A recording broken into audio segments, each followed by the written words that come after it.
universal. Y el credo de Nicea lo declara así: creo en la Iglesia, que es una, santa, católica y apostólica. Esta mañana no vamos a ver cada uno de esos puntos porque nos tardaríamos todo el día y no podríamos acabar, pero vamos a centrarnos en el primero de estos puntos. La Iglesia es una. La Iglesia es una, ¿no? Ahora, para muchos de nosotros, e inclusive para los de afuera, esto puede verse un poco complicado, ¿no? ¿Cómo así que la Iglesia es una? Para empezar, si se remontan muchos siglos atrás, van a ver de que la Iglesia de Oriente con la de Occidente se dividieron, ¿no? Luego volvió a haber la siguiente división, se podría decir así, con la Iglesia protestante en medio de la Reforma, ¿no? Considerando de que este mes se celebra, ¿cuándo? ¿Quién sabe? ¿Ah? El 31 de octubre, ¿qué se celebra? Halloween, dice, pagano. El día de la Reforma Protestante. Amén. El día de la Reforma Protestante. ¿Ya cuántos son? 505 años, ¿no? 505 años desde la Reforma Protestante. Ahora, de ahí para adelante se han creado cientos, si no miles, de denominaciones dentro de la iglesia evangélica y muchas más iglesias independientes, ¿no? Entonces como que se nos vendría esa duda de decir, ¿cómo es que puedes creer que la iglesia es una si no se nota, ¿no? Si hay tantas denominaciones, ¿cómo es que puedes creer que la iglesia es una? Pero la respuesta es que sí, la iglesia es una. Y vamos a evaluar algunos puntos para poder entender por qué decimos que la iglesia es una. ¿Sí? Vamos a desarrollar 3 puntos en esta mañana. ¿Por qué decimos que es una? ¿Cuál es el alcance de esa unidad? Y para nosotros como iglesia local, ¿cuáles son los retos que nos conlleva, particularmente en este año 2022 que ya termina y en los que vienen, ¿no? Como iglesia, ¿qué significa que sea una? Bien, si queremos ser simplistas, podríamos decir que la iglesia es una porque la Biblia lo dice ya, ¿no? Así de fácil. Nosotros creemos que la Biblia es inerrante, es infalible, es suficiente, entonces como la Biblia dice que es una y punto. Pero vamos a ir de una manera un poco más detallada. Y en primer lugar vamos a decir que la iglesia es una porque Cristo solo tiene un cuerpo, ¿no? Cristo es la cabeza. Y no vamos a decir que tiene un cuerpo de reformados, otro cuerpo para pentecostales, otro cuerpo para bautistas, y así con cada una de las denominaciones. No, el cuerpo de Cristo es uno solo. Y vamos a ver algunos versículos, empezando en la primera carta a los Corintios, capítulo 12, versos 12 y 13. Dice: de hecho, aunque el cuerpo es uno solo, tiene muchos miembros y todos los miembros, no obstante ser muchos, forman un solo cuerpo. Así sucede con Cristo. Todos fuimos bautizados por un solo espíritu para constituir un solo cuerpo, ya seamos judíos o gentiles, esclavos o libres, y a todos se nos dio a beber de un mismo espíritu. Amén. Efesios capítulo 1, verso 22. Dice: Dios sometió todas las cosas al dominio de Cristo y lo dio como cabeza de todo a la iglesia. ¿Sí? O sea, a nosotros como iglesia se nos dio Cristo como cabeza de todo, ¿no? Es lo que dice. Efesios capítulo 5, verso 23. Porque el esposo es cabeza de su esposa, así como Cristo es cabeza y salvador de la iglesia, la cual es su cuerpo. Y Colosenses capítulo 1, verso 18, que dice: Él es la cabeza del cuerpo, que es la iglesia. Él es el principio, el primogénito de la resurrección, para ser en todo el primero. Entonces podemos buscar más versículos, y en cada uno de estos versículos nos dice exactamente lo mismo. No dice que Cristo es la cabeza de cada uno de sus cuerpos. No, tampoco dice que las iglesias hacen el cuerpo de Cristo. Dice la iglesia. La iglesia. Entonces decimos y creemos que la iglesia es una. ¿Por qué? Porque Cristo tiene un cuerpo. Amén. Cristo tiene un cuerpo, que es la iglesia. Recuerden, es singular, no en plural. La iglesia. Sé que muchas veces utilizamos el término plural para referirnos particularmente a iglesias locales o a denominaciones, pero no vamos a excluir iglesias locales o denominaciones como si fueran otros cuerpos. Todos los verdaderos creyentes, y más adelante hablaremos de este punto, conforman el cuerpo de Cristo.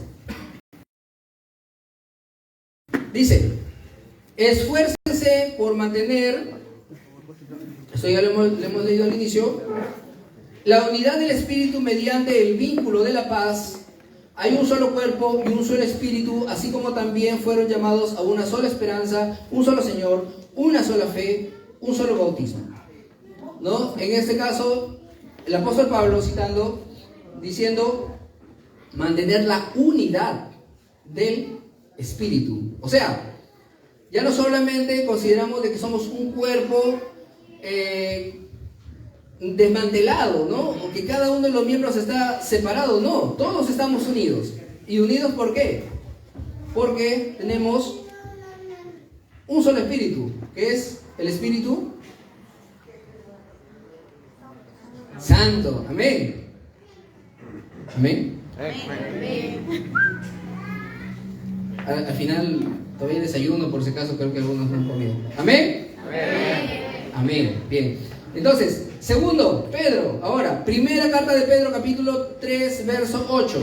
Dice, en fin, vivan en armonía los unos con los otros. Ojo con este versículo que más adelante lo vamos a volver a retomar. Compartan penas y alegrías, practiquen el amor fraternal, sean compasivos y humildes. Una sola familia, ¿no? El apóstol Pedro. Juan, primera carta de Juan, capítulo 4, verso 13. ¿Cómo sabemos que permanecemos en Él y que Él permanece en nosotros? Porque nos ha dado de su Espíritu. Nuevamente, citando al que se encarga de unir a cada uno de los miembros de Cristo, el Espíritu de Dios. Amén. Entonces vemos ese segundo punto. Los apóstoles lo dicen explícitamente. Tenemos un solo Espíritu, el cual une a cada uno de los miembros de la iglesia. Y tercer punto de por qué decimos que es una, y este es uno de los puntos que debería dejarnos sin duda alguna respecto a la unidad de la iglesia, y que sí más bien debería cuestionarnos acerca de nuestra participación en esa unidad. Y es que Cristo oró por esto. Juan capítulo 17, versos 20 y 21 dice: no ruego solo por estos, refiriéndose a los 11, ¿no? A los 11 apóstoles. Recuerden que Judas ya había salido, ¿no? A traer a los que iban a capturar al Señor. Se había quedado con los 11 y el Señor dijo: no oro solo por estos, no ruego solo por estos, ruego también por los que han de creer en mí por el mensaje de ellos. ¿Cuántos de ustedes están incluidos en esta lista? Levante la mano. ¿Todos? Ganador.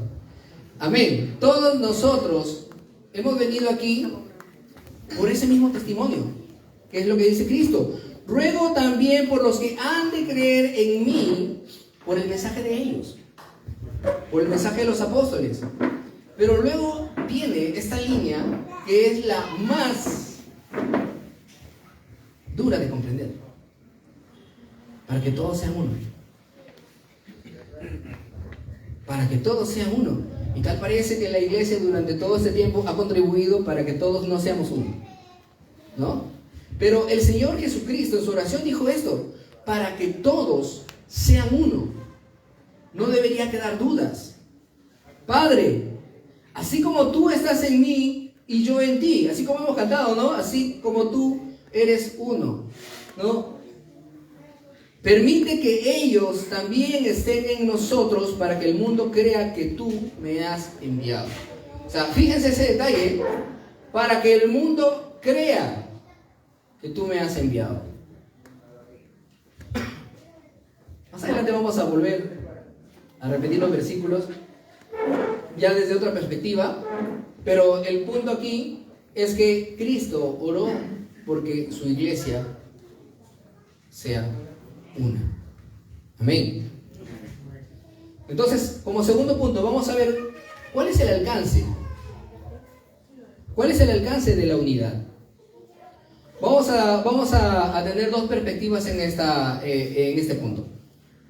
Tú, parado aquí como miembro o asistente de la iglesia Gracia Urbana, ya, así como Aldo, vamos a imaginar que todos somos Aldo hoy día, ¿no? Vamos a ver primero desde aquí hacia afuera y luego vamos a ver desde ahí hacia adentro, ¿sí?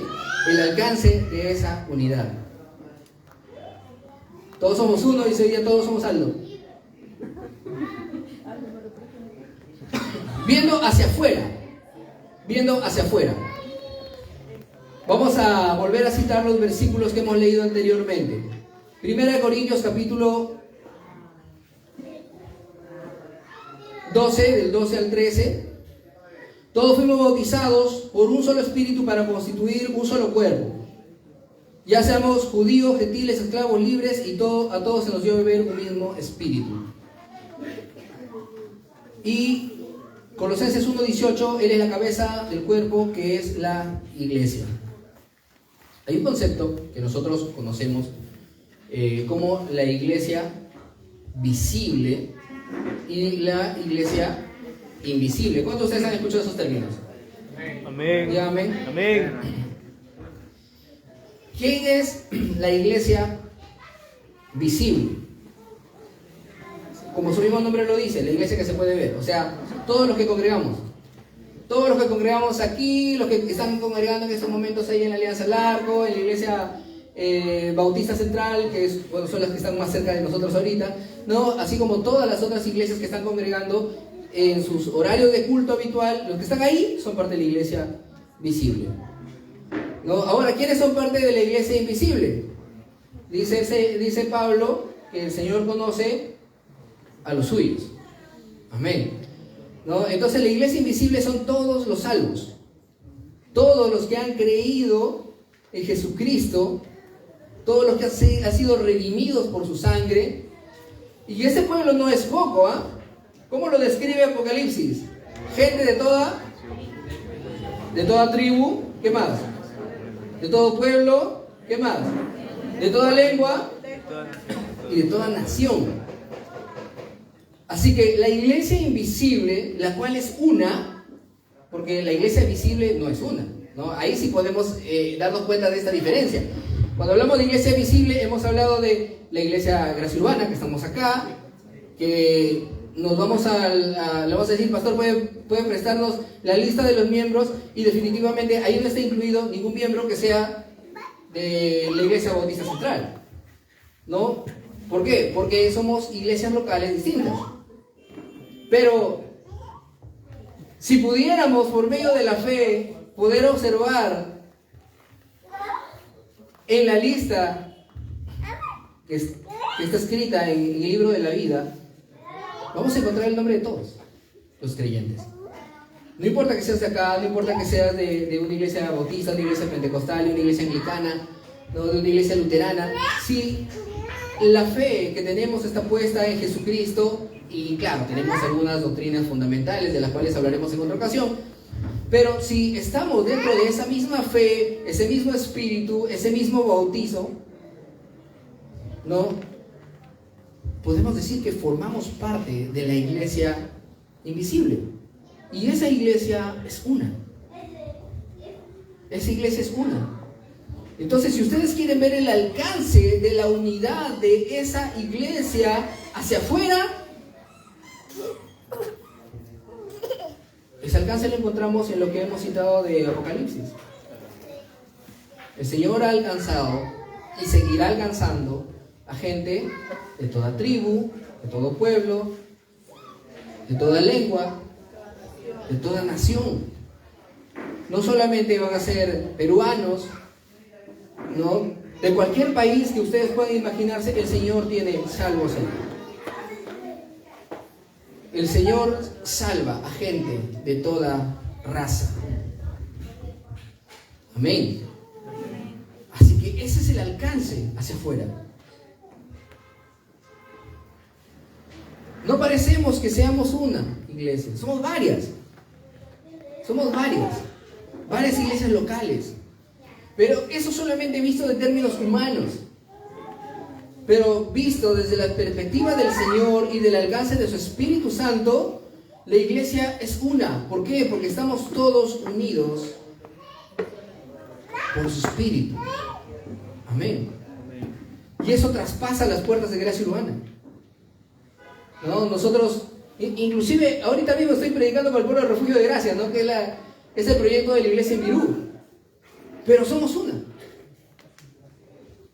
Somos una. Porque estamos unidos por el Espíritu de Dios. Ahora, si vamos a ver desde adentro el alcance que tenemos, vamos a volver a citar los versículos que hemos citado previamente, empezando con Primera de Pedro, capítulo 3, verso 8.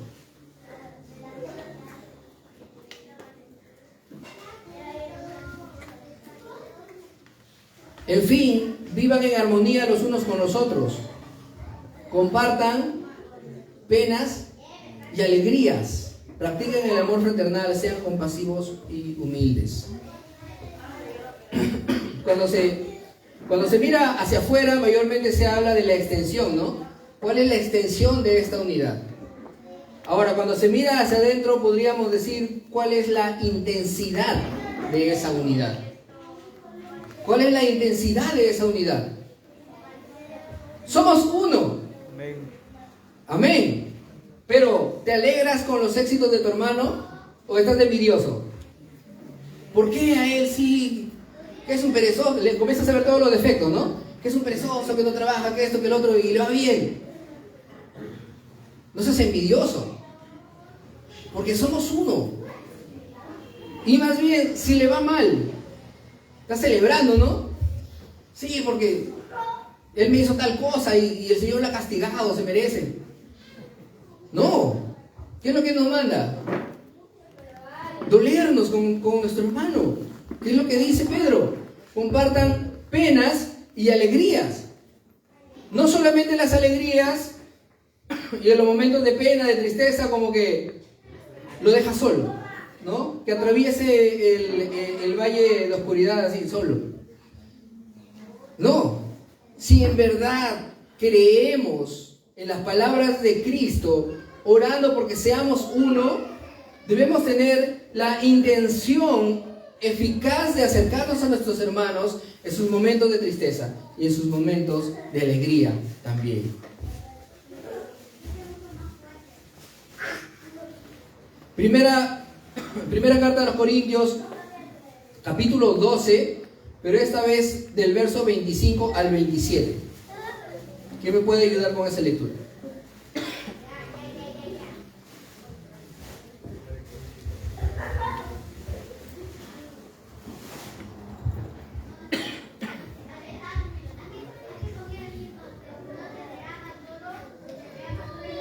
¿Agustín? Allá. 25, 26 y 27.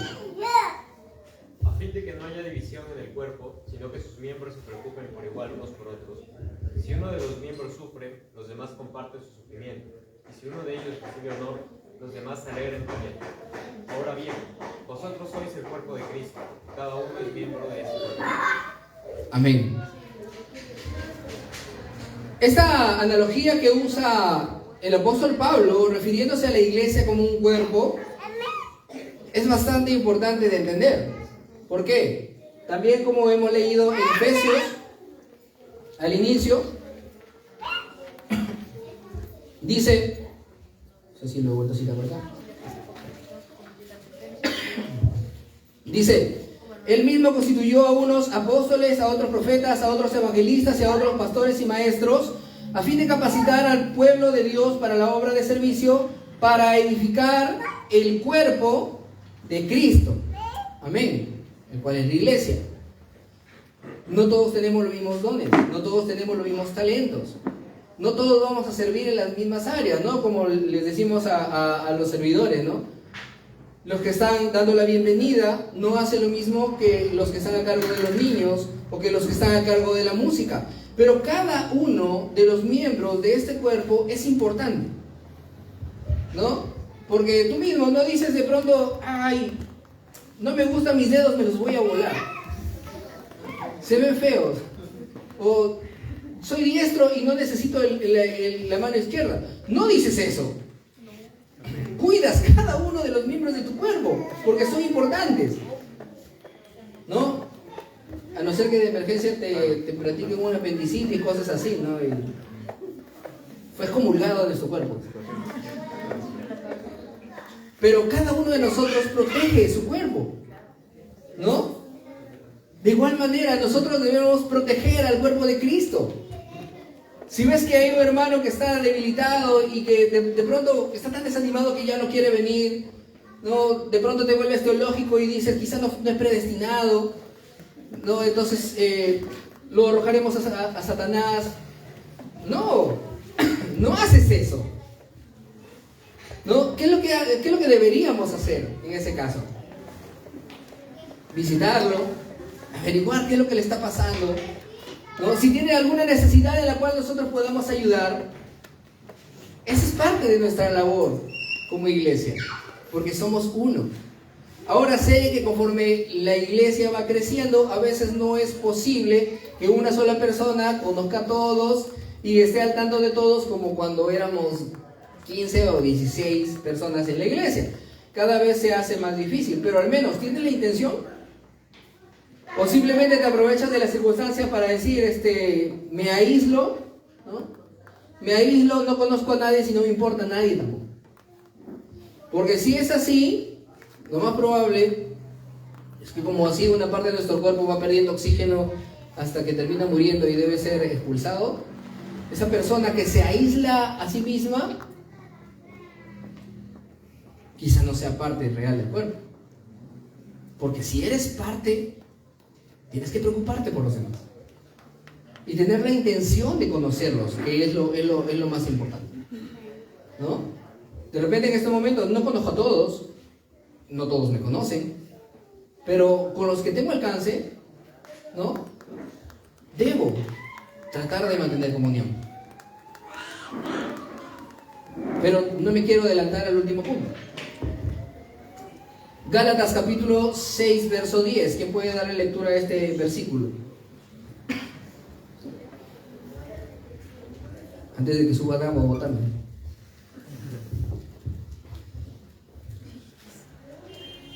Lo van.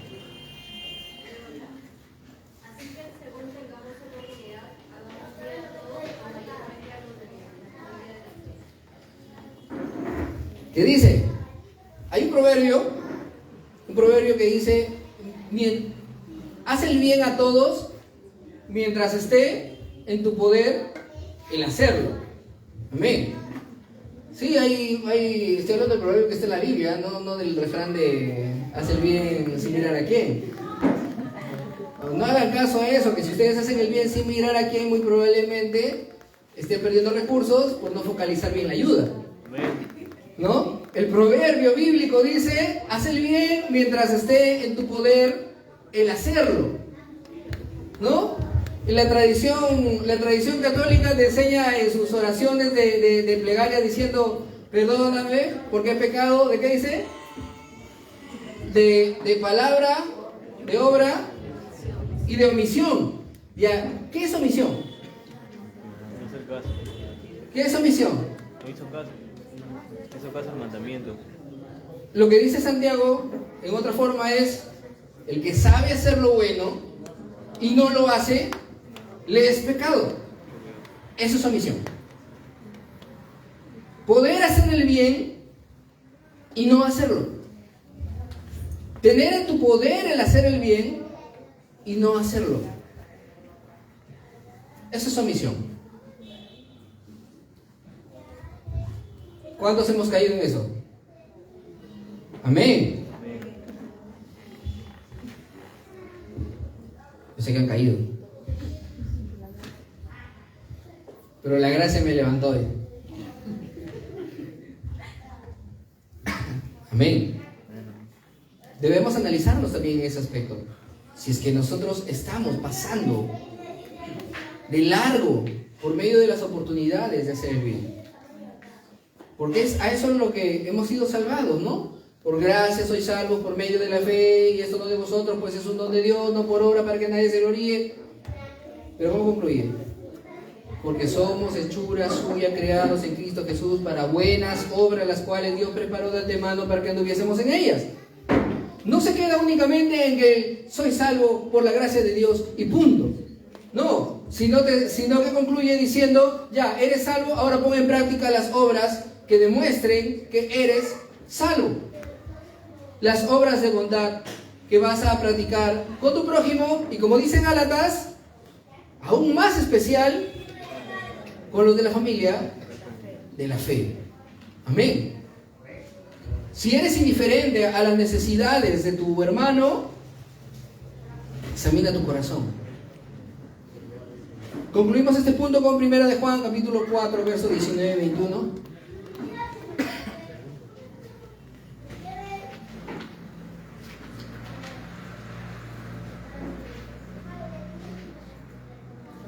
¿Quién lo lee? Stephanie. Nosotros amamos porque Él nos amó primero. Si alguno afirma, yo amo a Dios, pero odia a su hermano, es un mentiroso. Pues el que no ama a su hermano a quien ha visto, no puede amar a Dios a quien no ha visto. Y Él nos ha dado este mandamiento: el que ama a Dios, ame también a su hermano. Amén. Ese es el puente para el último punto, de los retos que nosotros tenemos como iglesia para este año, lo que resta, y el próximo año. Pues hizo bien.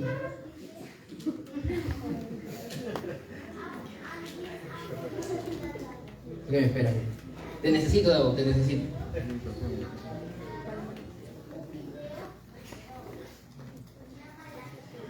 Nosotros estamos muchas veces convencidos intelectualmente de que amamos a Dios, pero al mismo tiempo somos indolentes con nuestros hermanos, ¿no? Como que, no, yo en verdad amo a Dios, ¿no? Tú te vas por la calle y le preguntas a alguien y le dices, ¿tú amas a Dios? Y te dice, sí, por supuesto, yo creo en Él. Pero el Señor ha dejado una especie de termómetro, ¿no? Para medir ese amor. Y la pregunta viene, ¿amas a tu hermano? ¿En verdad lo amas? Y este amor está hablando de un amor sacrificial. O sea, no es únicamente el hecho de que está haciendo frío y justo tengo 2 casacas, justo tengo 2, y le doy una a mi hermano. No, se trata de estar dispuesto a quitarte el tuyo y darle, de sacrificarte, ¿no? Ustedes pueden ver a los niños, por ejemplo, en el colegio, tiempo de recreo, cómo están dispuestos a dejar de comer porque no, mi compañerita no ha traído de comer, ¿no? Y comparten. Ahora nosotros, con recursos, entre comillas, con más conocimiento de los mandatos del Señor, ¿tenemos esa misma disposición? ¿Estamos dispuestos a desprendernos de lo poco que tenemos para compartir con un hermano en necesidad? Ponte el caso hipotético de que acá todos somos ricos. Nadie pasa por ninguna necesidad económica. No tienes problemas familiares. Nadie se enferma. Nadie necesita ser visitado. Y eso que fue solamente un caso hipotético. Pero la realidad es, ¿estás seguro de que tu hermano tiene un plato de comida? ¿Te has puesto a pensar?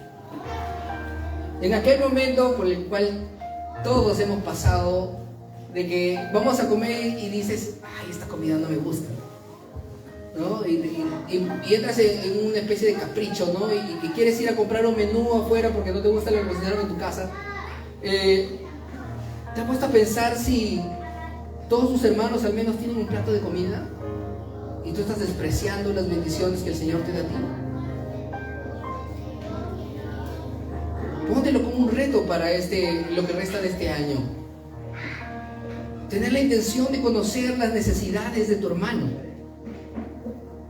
de poder acercarte a cada uno de ellos y ver, ¿qué estás pasando?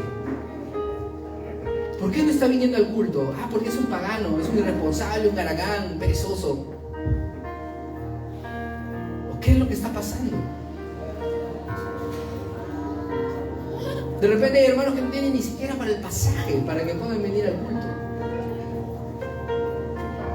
Mientras que tú puedes decir, ay, pero que son 4 soles. Bueno, si no te pesa esos 4 soles, dale a tu hermano y haz lo que venga. ¿No? Comparte. Esto en verdad debe ser un reto, porque si no somos uno en nuestra iglesia local, imagínense cuando tengamos que compartir con los de fuera. ¿Cuántos deseamos que haya un avivamiento en Trujillo? Que haya un avivamiento en nuestra región, en nuestro país. Pero si no puedes tener comunidad con tu iglesia local, ¿cómo crees que vas a tener comunión con los de afuera? Con las otras iglesias. Si aquí que tenemos una sola doctrina, un solo credo, tenemos diferencias, imagínense con los que no creen como nosotros, ¿no? En lugar de buscar comunión con ellos, vas a estar viéndole más bien los defectos. Esto es un reto, hermanos, para cada uno de nosotros.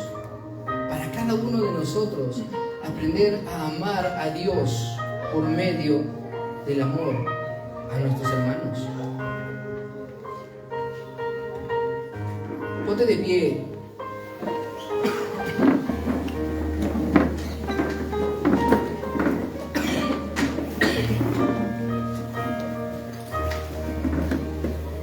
En esta mañana